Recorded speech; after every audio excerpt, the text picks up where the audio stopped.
திருச்சிற்றம்பலம். திருமூலரையா திருவடிகள் போற்றி போற்றி, குருவடியும் திருவடியும் வணங்கின்ற பதிவை ஆரம்பிக்கலாம் அன்பர்களே. ருத்ராட்சம் இது அனைவரின் மனம் கவர்ந்த ஒன்று அப்படின்னா அது மிகையாகாது. சிவச்சின்னம் எப்பொழுதுமே நம்ம நெஞ்சில தாங்கி இருக்க வேண்டிய ஒரு பொருள் அப்படின்னு சொல்லலாம். சிவபக்திக்குள்ள ஆரம்பத்துல வரும் பொழுது இந்த ருத்ராட்சத்தை யாரெல்லாம் அணியலாம், யாரெல்லாம் அணியக்கூடாது அப்படிங்கிற அந்த ஒரு எண்ணம் இருக்கும். மனம் அதை தேட அலைப்பாயும். அப்ப நிறைய பேர் நிறைய விதமா சொல்லுவாங்க, இன்னார் அணியலாம், இன்னார் அணியக்கூடாது, இன்னார் இத்தனை முகத்தை அணிய வேண்டும், இந்த ராசிக்காரங்க அதை அணிய வேண்டும். இப்படி பல்வேறு குழப்பங்களுக்கு மத்தியிலே அந்த ருத்ராட்சத்தை நாம் அணியலாமா அப்படின்ட்டு ஒரு கேள்வி எல்லாத்துக்குள்ளும் எழும். பொதுவா அடியேன் உணர்ந்தவரை அடியேன் கூறுகின்ற ஒரு விஷயம், 5 முக ருத்ராட்சம் யார் வேண்டுமானாலும் அணியலாம், எப்பொழுது வேண்டுமானாலும் அணியலாம் அப்படிங்கிறது. அடியேன் மட்டும் சொல்வதல்ல, நிறைய பேர் அதற்கான விளக்கத்தையும் கொடுத்திருப்பார்கள். ஏனோ மனம் அதை ஏற்றுக்கொள்ள சில நேரத்தில் சில பேருக்கு தடுக்கிறது. ஆனா அது சிவப்பிரசாதம் அப்படிங்கிறத உணர்ந்துகிட்டோம் அப்படின்னா அதை கலட்ட வேண்டிய அவசியமே இல்லை அப்படிங்கிறத முதல்ல நம்ம புரிஞ்சுப்போம். இன்னொன்னு, யார் வேண்டுமானாலும் அணியலாம் அப்படிங்கிற தாற்பயத்தையும் நாம் உணர்ந்து கொள்வோம். பொதுவா நம்ம சமயத்துல இதெல்லாம் சிவ சின்னங்களாக குறிப்பிடப்படுவது. நெற்றி நிறைய விபூதி தரிப்பது, கழுத்திலே ருத்ராட்சம் அணிவது அப்படிங்கிறது இதுல ஒரு முக்கியமான விஷயமா கருதப்படும். அப்ப குழந்தைகளுக்கு அணிவிக்கலாமா அப்படின்னு கேட்டா, பொதுவா சொல்றது 3 வயதுக்கு கீழ் உள்ள குழந்தைகளுக்கு வேண்டாம் அப்படின்னு சொல்லுவாங்க. அதாவது அதை தவிர்க்க வேண்டும் அப்படிங்கிறது அதனுடைய நோக்கம் அல்ல. அந்த குழந்தைகளுக்கு அதை பத்திரமாக வைத்துக் கொண்டிருப்பது, அல்லது அவர்களுக்கு சில நேரத்திலே கழுத்திலே அழுந்த ஆரம்பிக்கும், அது அழுந்துச்சுன்னா வலிச்சதுன்னா எப்படி சொல்றதுன்னு தெரியாது அப்படிங்கறனால 3 வயதுக்கு கீழே தவிர்த்துக் கொள்ளுங்கள்மாங்க. ஆனா அணிவிக்கலாம். அந்த குழந்தைகள் முறையாக நம்ம சொல்லி கொடுத்து அந்த மாதிரி அழுந்தது அப்படின்னா எடுத்து விட்டுது அப்படின்னு சொன்னோம்னா குழந்தைகளுக்கும் அணிவிக்கலாம். இன்னொன்னு, பெண்கள் அணியலாமா அப்படிங்கிற கேள்வி தொடர்ந்து வரும். தெளிவா தெரிந்து கொள்ள வேண்டிய விஷயம், ருத்ராட்சத்தை பொறுத்தளவு ஆண் என்றோ பெண் என்றோ அந்த பாகுபாடு அப்படிங்கிறதே அதுல கிடையாது அப்படிங்கிறத முழுமையா நம்ம உணர்ந்து கொள்ளணும். இதுல வரக்கூடிய பெரிய சந்தேகம் என்னன்னா, தீட்டு காலங்கள்ல அதுலயும் இப்ப மரணம் நடந்த வீட்டுக்கு போகும்போது அல்லது ஒரு ருதுவான பெண் வீட்டுக்கு போகும் போதெல்லாம் அணிந்து கொள்ளலாமா அப்படிங்கிற அந்த பெரிய கேள்வி எல்லோர் மனதையும் போட்டு உடைந்து கொண்டிருக்கும். பொதுவா சித்தர் பாடல்களை கேட்கும் பொழுது அல்லது நீங்களே உணர்ந்து பாருங்கள், கண்டிப்பா தெரியும். அறிவியல் பூர்வமாக கூட வைத்துக் கொள்ளலாம். எதை நாம் தீட்டு என்று சொல்கின்றோம் அப்படின்னா, பொதுவா ஒரு சின்ன கரை அப்படின்னு இருந்தாலும் அதை தீட்டு அப்படின்னு சொல்லுவாங்க. இரத்தத்தின் மூலமானது மட்டுமல்லாமல் எச்சிலாக இருந்தாலும், உடலில் ஒரு செல் செத்து வெளியேறுகிறது அப்படின்னாலும் அது எல்லாமே பொதுவாக தீட்டு தான். அப்ப எந்த நேரத்திலே நம்ம உடலில தீட்டு இல்லாம இருக்கு அப்படிங்கிறத யோசிச்சு பார்த்தோம்னா இதற்கான விடை கிடைத்து விட போகிறது. அப்ப யாருமே அணிய முடியாது இல்ல. தீட்டானவங்க ருத்ராட்சம் அணியக்கூடாதுன்னா யாருக்குமே அணிவதற்கு அனுமதி இல்லை அப்படிங்கிறத நம்ம தெரிஞ்சுக்கலாம். ஆனா அவ்வாறு வகுக்கப்பட்டு இருக்கிறதா அப்படின்னா கிடையாது.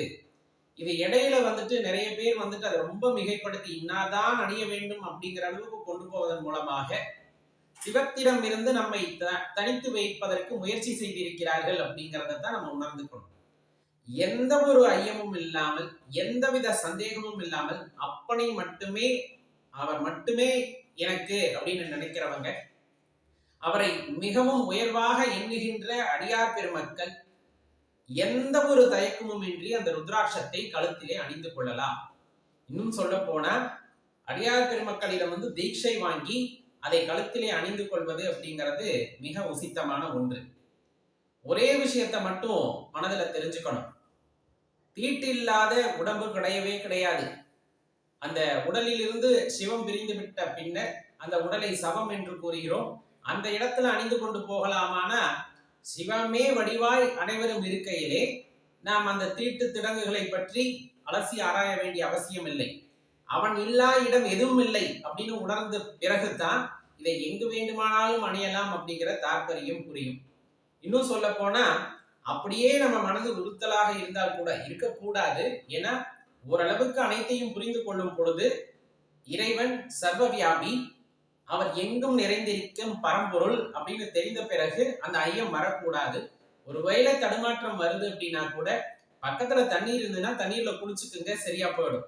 அதுக்காக மனம் குழம்பிட்டு அதை கலட்டி வைக்கணும், அதை தள்ளி வைக்கணும் அப்படின்னா சிவத்தை உங்களிலிருந்து தனித்து வைக்க யாராலும் முடியாது. உன்னுள் நீயாக சிவம் இருக்கிறார், என்னுள் நானாக சிவம் இருக்கிறார் அப்படிங்கும் போது அந்த சிவத்தை தனியாக பிரித்து வைக்க முடியாது அப்படிங்கிற விஷயத்தை நாம் உணர்ந்து கொள்ளும் போது வாழ்க்கையினுடைய எல்லா தத்துவங்களும் நமக்கு புலப்படுகின்றன.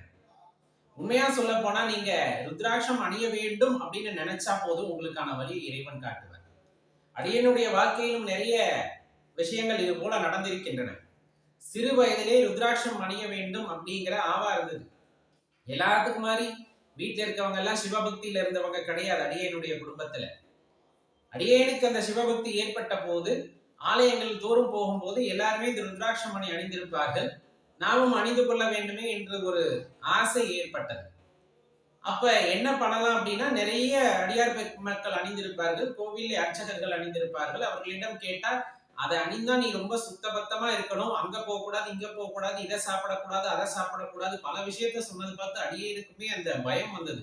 அப்ப இது அவ்வளவு சுத்தமான பொருள் என்றால் நாம் அணிவதற்கு நமக்கு தகுதி இல்லையா அப்படிங்கிற அந்த ஒரு எண்ணமும் கூடியே வந்தது.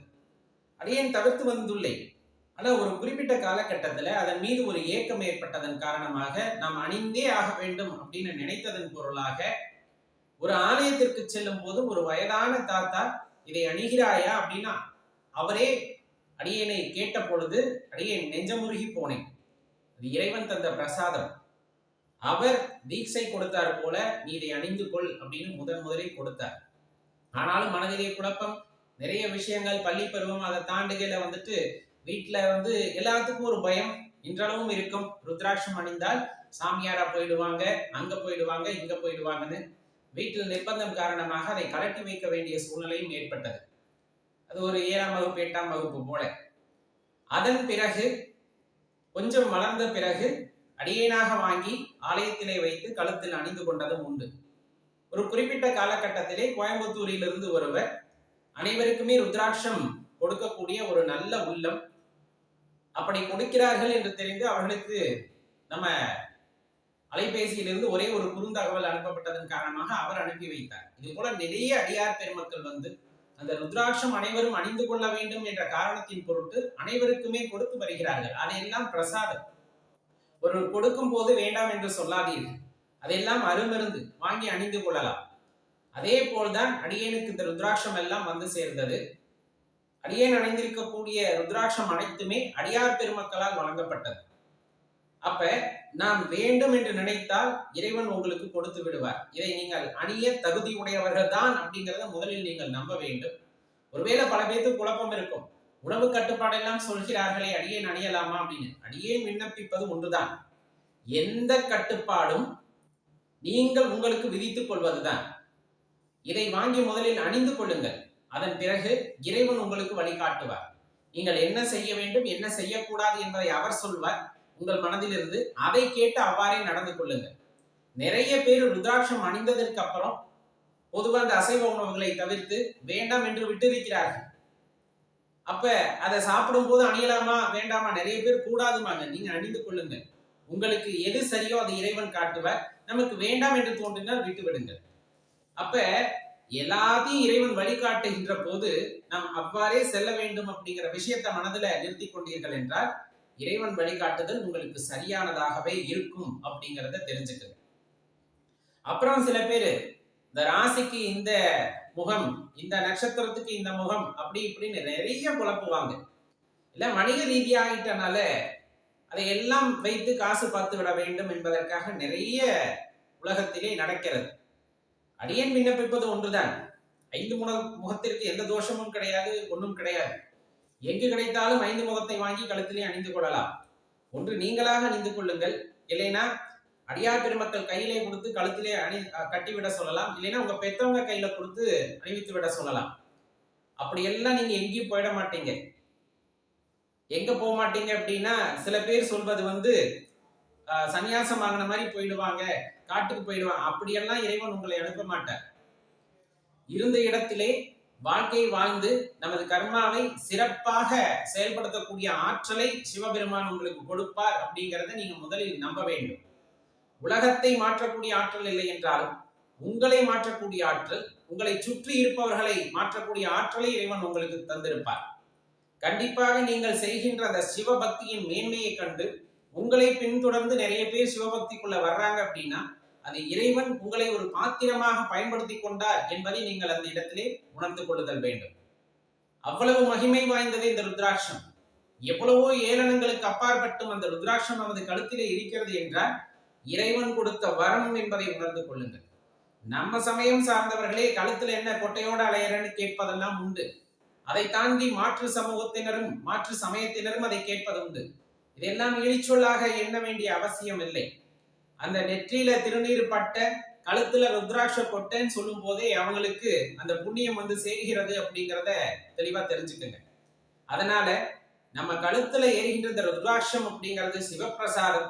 அதை எப்பொழுது வேண்டாலும் அணியலாம், எப்படி வேண்டுமானாலும் அணியலாம், யார் வேண்டுமானாலும் அணியலாம் அப்படிங்கிறத தெரிஞ்சுக்குங்க. இந்த உடல் இறைவன் கொடுத்த வரம். அந்த வரத்திலே இறைவன் கொடுத்த மற்றொரு வரத்தை அணிவது அப்படிங்கிறது அது ஆபரணத்தை கூட்டுவது போல அழகு சேர்க்குமே தவிர உங்களுக்கு அறிவு ஞானத்தை உண்டாக்குமே தவிர ஒரு பொழுதும் உங்களுக்கு இழிவை உண்டாக்காது அப்படிங்கறத தெரிஞ்சுக்குங்க.